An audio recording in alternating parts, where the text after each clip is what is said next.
Olá, alunos, tudo bem? Aqui é o professor Guilherme, de Física. Eu estou aqui com vocês hoje para tratar de um assunto extremamente importante que se chama hidrostática. A hidrostática, se você levar ao pé da letra, seria água em repouso, né? Entretanto, nós trabalhamos com fluidos em repouso, tá? E quando você fala fluidos em repouso, nós podemos citar especificamente a água, que é um dos fluidos que a gente mais estuda. Então, de certa forma, o título não está completamente fora daquilo que a gente quer, né? Só que para tratar da hidrostática, nós temos alguns conceitos básicos que são muito importantes para a gente poder estudar aqui. De maneira recorrente, nós vamos tratar de pressão e vamos tratar de densidade. Então, eu quero discutir esses dois conceitos com vocês para a gente poder entender direitinho como é que vai ser a sequência do curso, tá? Então, vamos começar com o primeiro? Conceito físico de pressão. Quando nós falamos em pressão, esse é um conceito bastante importante, pois ele está muito presente no nosso cotidiano. Por exemplo, quando você vai calibrar os pneus do carro ou da bicicleta, você está fazendo uma medida de pressão. Quando você mede a sua pressão sanguínea, quando você mede a pressão do ar, né, pressão atmosférica. Então, ou seja, em vários momentos do nosso cotidiano, nós estamos em contato com essa grandeza física e não percebemos. Até mesmo quando você afia uma faca, né, o ato de afiar uma faca, porque a pressão está embutida nisso, né? Qual o conceito? Por que eu tenho que diminuir a área quando eu estou afiando a faca? Ninguém pensa muito nisso, mas afiar seria diminuir a área de contato entre a faca e o alimento que vai ser cortado. Tá legal? Então, dessa forma, vamos entender direitinho o conceito de pressão, tá bom? Então, a ideia de pressão seria você analisar o quanto uma força está concentrada a cada metro ou a cada centímetro quadrado de superfície, tá certo? Então, pressão seria o quanto você tem de força distribuída em relação a uma certa região. Então, de certa forma, nós poderíamos dizer que a pressão nada mais é do que a força por área. A força, o quanto de força eu tenho a cada metro ou centímetro quadrado de superfície. Então, é muito importante que vocês percebam que o conceito de pressão. Vamos imaginar que nós temos aqui uma superfície. E o conceito de pressão é de força, porém, essa força ela não é aplicada de maneira qualquer. Quando nós falamos em pressão, a força que é aplicada sobre uma superfície é aplicada perpendicularmente em relação a essa superfície. Tá certo? Então, eu tenho um vetor força aqui. Esse vetor força, ele está formando com esta superfície um ângulo de 90 graus. Olha lá. Então, toda vez que você está falando no conceito físico de pressão, você deve entender que é a análise de uma força perpendicular a uma superfície, tá? Então, você tem uma parede, você tem um vetor força perpendicular a essa parede, nunca inclinado, tá? Então, a pressão mede o quanto a força perpendicular à parede é distribuída em relação àquela região, tá certo? E aí, então, se você pensar nesse conceito matematicamente, você tem a força dividida pela área. Isso é o conceito físico de pressão, ok? Agora, colocando as unidades de medida. Se você trabalhar no sistema internacional, nós temos força medida em newtons, nós temos área medida em metros quadrados, e aí a razão Newton por metro quadrado é chamada Pascal. É P maiúsculo A minúsculo, em homenagem a Blaise Pascal, tá certo? Então, 1 Newton por metro quadrado é a mesma coisa que 1 Pascal. Então, são unidades equivalentes, tá? Entretanto, existem várias unidades de pressão que a gente pode utilizar no cotidiano, né? A unidade PSI, que é uma unidade inglesa de pressão, você pode trabalhar com quilograma-força por centímetro quadrado, e assim por diante. Nós temos várias unidades, milímetro de mercúrio, né? São várias unidades de pressão que a gente usa, tá? Então, direto a gente vê relações de transformação, tá? As relações mais comuns que nós utilizamos para transformação seriam as seguintes. Você tem que 1 atm, atmosfera técnica métrica. 1 atm, ele é aproximadamente 10 a quinta Pascal. Veja, nesse curso, nós vamos aprender como é que faz o cálculo de 1 atm para Pascal e nós vamos entender o porquê nós colocamos aproximadamente, tá? E aí nós trabalhamos com 1 atm sendo 760 milímetros de mercúrio, tá joia? Então a mesma ideia, né? Como é essa pressão em milímetros de mercúrio? Então essa ideia veio do barômetro de Torricelli, tá? E aí nós vamos entender também como funcionou essa medida de pressão do Torricelli, tá bom? Então vamos aproveitar que nós estamos discutindo sobre pressão e vamos fazer um exemplo aqui, um exercício prático para entender? Então vamos supor o seguinte. Exemplo. Vamos supor que você tenha uma bailarina fazendo um movimento na qual ela fica na ponta de um dos pés, tá? E vamos supor que a sua área de contato, né, seja de 2 centímetros quadrados. Não sei se é exatamente isso, mas vamos imaginar dessa forma, tá? Então vamos supor que você tem uma bailarina que tenha uma massa de 50 quilogramas, a aceleração gravitacional nós vamos usar como 10 metros por segundo ao quadrado, e a área de contato, que seria de 2 centímetros quadrados. Então, qual seria a pressão exercida pelo corpo da bailarina na superfície durante o movimento, tá certo? Então, fazendo esse cálculo, a gente vem aqui, ó. Como pressão é força sobre área, nesse caso, a força exercida pela bailarina seria o seu próprio peso, né? Dividido pela área, tá? Entretanto, eu não posso trabalhar com a área em centímetros quadrados, porque senão eu não consigo cair nessa unidade de medida que é o nosso interesse nesse momento, tá? Então, eu vou dar uma paradinha nesse cálculo aqui e vou fazer a transformação de 2 centímetros quadrados em metros quadrados e aproveitamos para fazer uma revisãozinha a respeito disso, tá bom? Então vamos lá. Meus amigos, como é que a gente faz para converter metros quadrados para centímetros quadrados ou o inverso, que é o nosso caso, né? A primeira coisa é você lembrar da relação linear, tá? A relação linear é a seguinte: nós sabemos que 1 metro possui 100 centímetros. Aí você pega essa relação linear e eleva ao quadrado.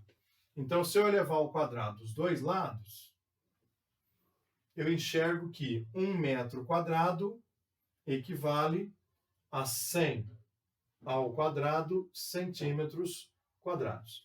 Mas para não deixar dessa forma, nós vamos melhorar isso, né?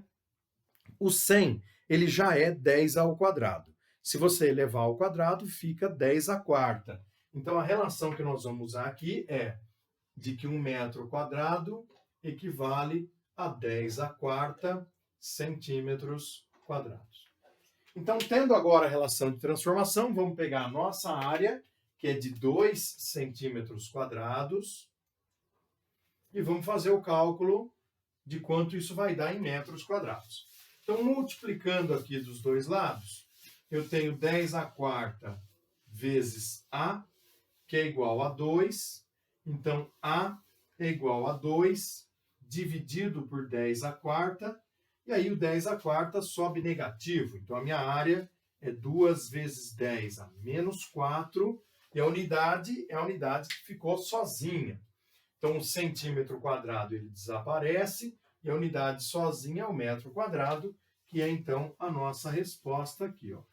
2 vezes 10 a menos 4 metros quadrados. Tá legal? Então, tendo a área aí já em metros quadrados, eu volto para aquele cálculo. Então, eu sei que a massa, força-peso, massa vezes aceleração gravitacional, a massa da bailarina é 50, a gravidade é 10 e a nossa área de contato é 2 vezes 10 a menos 4. Tá joia? Então, vamos lá. Então, a pressão exercida pelo seu corpo, 50 dividido por 2 dá 25. O 10 já estava em cima. E aí, o 10 a menos 4, eu jogo ele para cima, positivo 10 a quarta. Tá joia? Então, nós vamos juntar 10 com 10 a quarta, dá 10 a quinta. Então, eu faço aqui a pressão 25 vezes 10 a quinta. Como nós trabalhamos no sistema internacional, então essa pressão está saindo em Pascal. Tá joia? Agora, veja que pressão elevada, né, turma? A pressão atmosférica, ela já é uma pressão bastante acentuada, tá? Tem uma experiência famosa de um físico chamado Otto von Guericke.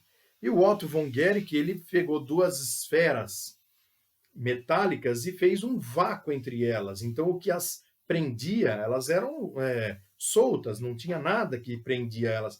Mas a partir do momento que você encostou e tirou o ar de dentro, a força da pressão atmosférica unia os dois lados. Ele pegou cavalos para separar isso, né? E aí diz a lenda que precisou, na época, de 7, 8 cavalos aí para conseguir separar essas duas esferas apenas com a pressão atmosférica.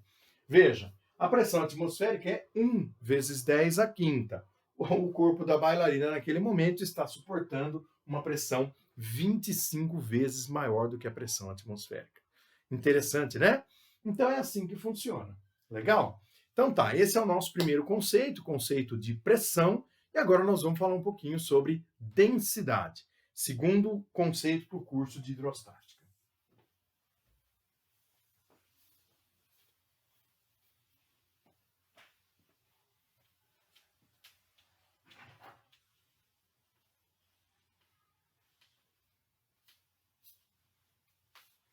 Muito bem. Então, pensando agora na densidade, o segundo conceito que nós vamos discutir aqui, de certa forma, você já fala bastante sobre densidade, até mesmo em outros setores. Outros setores, geografia, por exemplo, você fala muito em densidade demográfica, né? Bom, vamos resumir. O que seria a densidade, tá? A densidade, nós vamos analisar como sendo a distribuição. Então, veja só. Na época em que eu estudava, o país mais populoso do planeta era a China, na verdade, e ainda continua sendo, se eu não estou enganado, né? Agora, entretanto, não era o país que tinha a maior densidade demográfica, maior acúmulo de pessoas por metro quadrado. Na época era a Índia, não sei se ainda é assim. Então, eu falo para vocês, a densidade ela não mede um número geral, ela mede a distribuição de algo, só que essa distribuição ela pode ser analisada por comprimento, pode ser analisada por área, que é o caso da densidade demográfica, ou pode ser analisada por volume. Nós aqui no curso de hidrostática, nós vamos trabalhar muito com essa análise por volume, tá? Então, no nosso caso aqui, seria uma densidade volumétrica. Tá joia? Essa densidade volumétrica, então, é a nossa distribuição de massa por volume. Vamos escrever isso, então? Então, olha só. Densidade volumétrica seria o quanto você tem de massa a cada metro ou a cada centímetro cúbico, porque são agora unidades de volume, tá? Então, massa por volume, tá certo? Então, se você pegar esse conceito e transformar em matemática, a ideia de densidade fica bem simples, né? Então, matematicamente falando, a densidade é a razão da massa pelo volume que nós temos. Quando você fala nessa razão, Aí você abre espaço para duas unidades de medida muito comuns, bastante utilizadas ao longo desse curso. A primeira, que é a unidade do Sistema Internacional, em que a massa é medida em quilogramas, o volume é medido em metros cúbicos, e aqui essa razão não ganha nenhum nome especial. Então a densidade fica sendo quilograma por metro cúbico. Tá certo? Entretanto, é muito comum você estar resolvendo exercícios e encontrar as unidades. A massa medida em gramas e o volume medido em centímetros cúbicos. E aí você sai com a densidade medida em gramas por centímetro cúbico. Tá legal? Aí você diz, professor, essas duas unidades de medida, elas são iguais? Elas são equivalentes? Não, há uma diferença, né, entre as unidades do Sistema Internacional e desse sisteminha mais prático, e nós vamos tentar agora fazer uma ponte de uma para outra. Vamos lá? Então, fazendo uma relação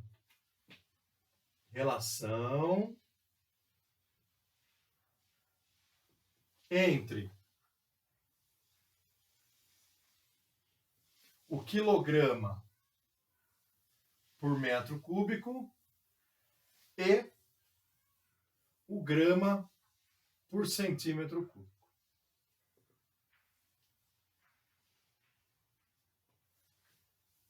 Muito bem. Vamos partir de uma delas e vamos tentar chegar na outra. Então vamos partir dessa maior. Vamos aqui, ó. Aparentemente, né? Então eu começo escrevendo 1 quilograma dividido por 1 metro cúbico. Vamos lá. Nós sabemos que 1 quilograma, para transformar em gramas, nós temos 1000 gramas.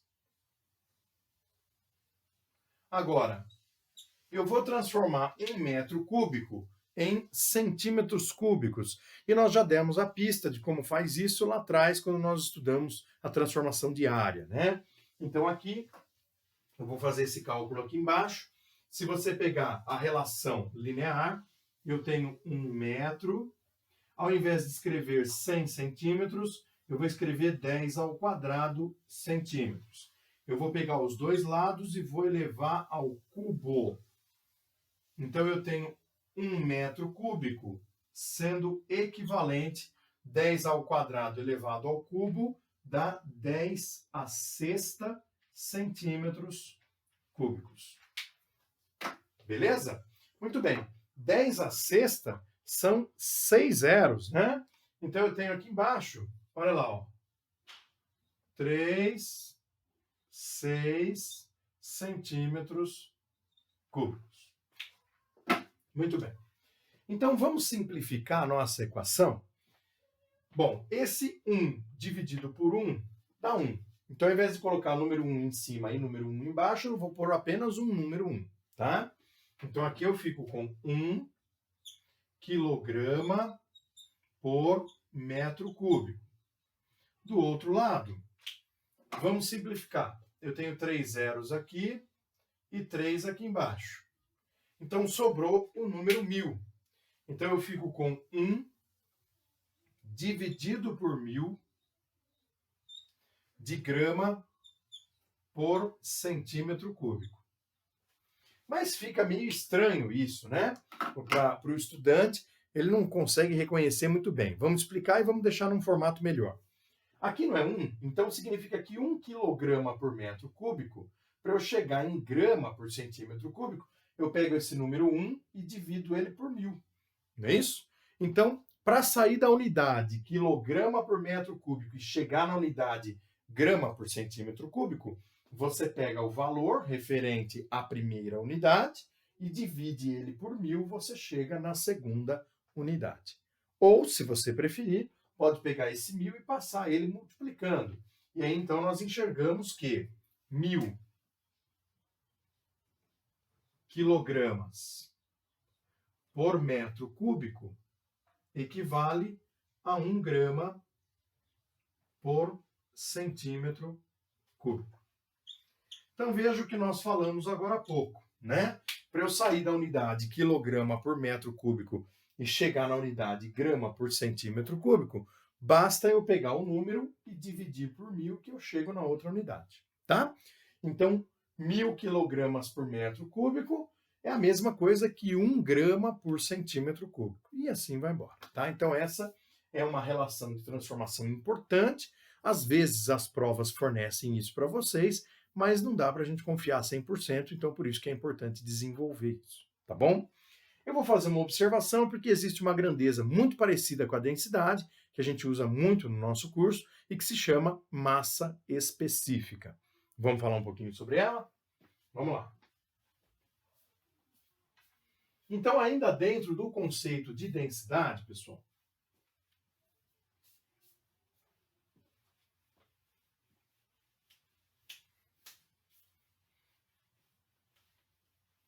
isso, então vamos lá. Ainda dentro do conceito de densidade, eu vou colocar aqui uma observação. Abre-se uma segunda opção, que seria com relação a essa grandeza que eu acabei de falar, que nós chamamos de massa específica. E a massa específica eu vou representar com a letra μ. Aquela mesma letra que a gente usa para coeficiente de atrito. Legal? Então é o seguinte, a massa específica, a sua definição, ela é muito parecida com a definição da densidade, tá? E se você observar, você fala, nossa, mas ela é igual à densidade? Matematicamente parece que sim, mas tem um conceito físico por trás que é um pouco diferente, tá certo? Vamos imaginar o seguinte, se você pensar em uma superfície, vamos supor esse copinho aqui, ó, tá? Então eu tenho um copinho aqui, esse copinho ele está vazio, certo? Então o que nós vamos fazer? Vamos medir qual é a massa desse copinho. Eu coloco ele numa balança, meço a massa do copinho e aí eu distribuo essa massa ao longo do volume ocupado por esse copinho no espaço, né? Meço esse volume aqui, tá? Então volume considerando toda a parte interna desse copinho. Então, a hora que eu faço essa divisão, eu estou pegando a massa desse copinho e distribuindo por esse volume, que é o espaço físico ocupado por ele. Vocês concordam que existe um grande espaço vazio dentro desse copinho? Tá certo? Então, a densidade, ela não leva esse fato em consideração. Se o espaço é vazio ou não, não tem problema. Eu pego a massa, divido por todo o volume e eu consegui uma média de distribuição de massa por volume. Pode ser que, em um determinado momento, você não tenha nada de massa distribuída num certo volume. Em um outro momento, uma certa massa. Mas a densidade fez uma média. A massa específica, não. A massa específica ela não leva em consideração o volume oco. Então, a massa específica é como se fosse uma distribuição de massa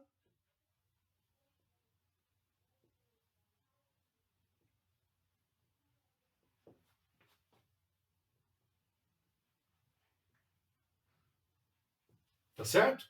Então, distribuição de massa por volume real. Então, utilizando o termo volume real, seria a ideia de que a massa específica ela não considera a parte oca do objeto. Então, eu desprezo a parte oca desse objeto, tá certo? Então, aí dessa forma, você passa a ter a massa específica e a densidade sendo grandezas próximas, até com estruturas matemáticas parecidas, porém com definições físicas diferentes. Vamos fazer um exemplo para ficar claro.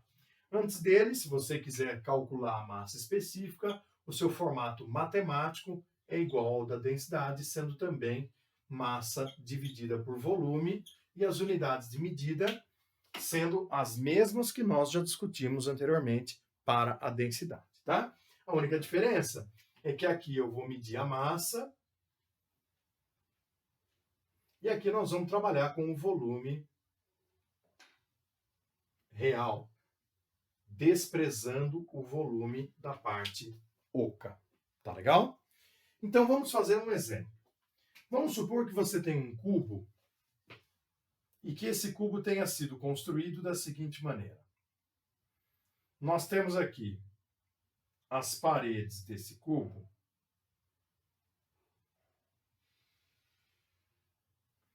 Vou fazer uma marquinha aqui para a gente poder fazer um outro desenho. Vamos lá.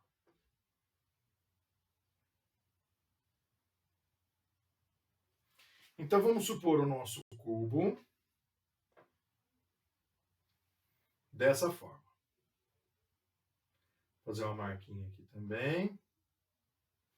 Vamos lá. Eu estou desenhando um quadrado que seriam as paredes laterais, né? Uma das faces desse cubo. Então, vamos supor essa posição aqui. Que você tenha, vamos fazer uma marcação aqui, ó. Depois a gente apaga.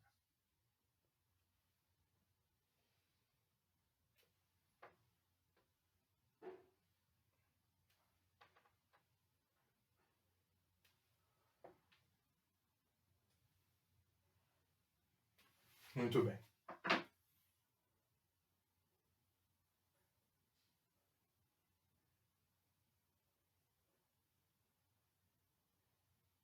Então é isso aqui, pessoal. Tá? Essa é a visão do nosso cubo, né? Então, como nós estamos tratando de um cubo, todas as medidas vão ser iguais, eu vou colocar apenas nessa parte aqui. Então, nós temos duas medidas, tá? Poderíamos até ter deixado aquela indicação para perceber que nós estamos tratando da medida da parte interna. Vamos deixar ela aqui.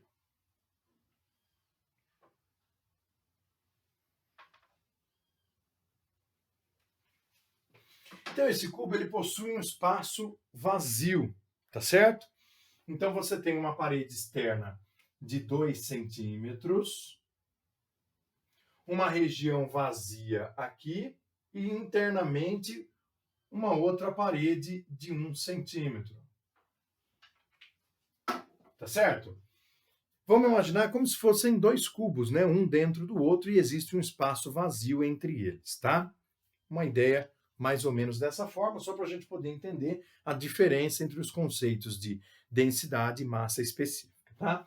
E vamos supor que esse nosso cubo, ele tenha uma massa de 56 gramas. Tá joia? Muito bem. Vamos calcular a densidade?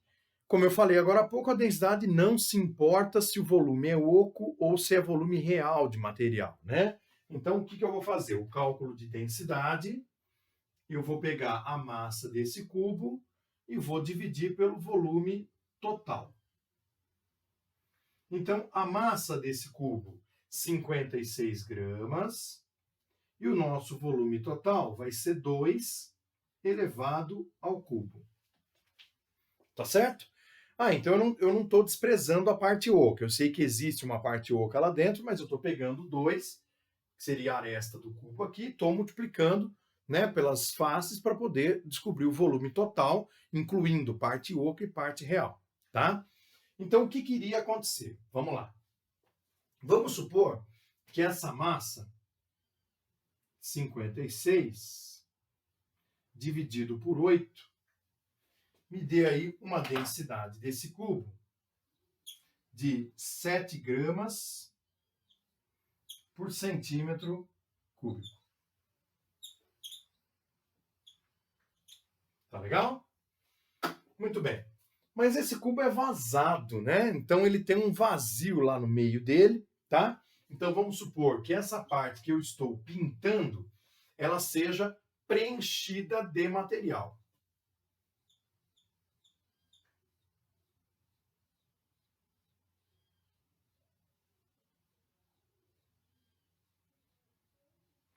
E aí, essa região aqui seria uma região vazia. Então, aqui, região preenchida de material com um cubo vazio lá no meio, tá certo? Esse cubo vazio lá no meio, ele tem 1 centímetro de aresta. Então, se eu pegar numa segunda parte aqui, o volume, então vamos fazer uma divisãozinha aqui, volume da parte oca vai ser essa aresta 1 elevado ao cubo, certo? Então, esse 1 elevado ao cubo dá 1 centímetro cúbico. Então, significa que o volume realmente ocupado por matéria vai ser o volume total menos o volume dessa parte oca. Então, o volume real desse cubo vai ser o volume total, que é 8 centímetros cúbicos, menos esse volume de 1. Então, eu tenho 7 centímetros cúbicos de volume real, de volume verdadeiramente ocupado pela massa contida no cubo. Tá certo? Então aí a massa específica é calculada em cima desse volume real. Tá certo? Então, essa massa específica, nós vamos chamar ela aqui de μ. Então, eu vou fazer a massa do cubo agora, dividido pelo volume real. Então, essa massa específica vai ser 56 gramas, dividido pelo volume real, que é 7. Então, massa específica, eu tenho 8 gramas por centímetro cúbico. Então, vamos interpretar agora esses dois resultados que nós conseguimos, tá? Se você tiver um cubo vazado aqui no meio, preenchido nas laterais, tá? Com essas medidas que nós temos, e esse cubo tiver uma distribuição homogênea de massa, tá certo? Então, ou seja, a massa ela está sendo distribuída de maneira homogênea ao longo do cubo, tá? Ou seja, sempre a mesma quantidade a cada espaço, né? Essa é a distribuição homogênea. O que vai acontecer? Se você fizer uma média, não levando em consideração que existe um espaço vazio, você tem 7 gramas distribuído a cada centímetro cúbico. Mas isso pode não ser verdade, porque você pode achar um espaço lá no meio do cubo em que não há nada de massa distribuída. Agora, se você realmente quiser saber qual é a quantidade verdadeira de massa que está a cada centímetro cúbico, isso é a massa específica, que tem como resposta 8 gramas por centímetro cúbico. Como ele é um cubo com uma distribuição homogênea, então realmente a cada centímetro cúbico você tem ali 8 gramas de matéria. E o espaço vazio contendo zero. Entenderam? Então essa é a diferença entre densidade e massa específica, tá? Para líquidos, nós vamos trabalhar muito com líquidos, não há diferença entre a densidade e a massa específica. Porque veja, um líquido, ele não possui espaços vazios. Então, quando nós estivermos estudando no nosso próximo encontro, na nossa próxima aula, nós vamos falar um pouquinho sobre densidade, pressão de líquidos, nós vamos sempre se referir ou à densidade ou à massa específica como sendo iguais, porque os líquidos não possuem espaço vazio, então essas duas grandezas adquirem valores iguais. Tá bom? Pessoal, muito obrigado por essa atenção aí de vocês, por esse nosso primeiro encontro, e aí a gente vai se vendo em breve, né, colocando a matéria aí em ordem para a gente poder ir andando com esse curso de hidrostática. Legal? Um abraço a todos vocês e até o nosso próximo encontro. Valeu, tchau, tchau.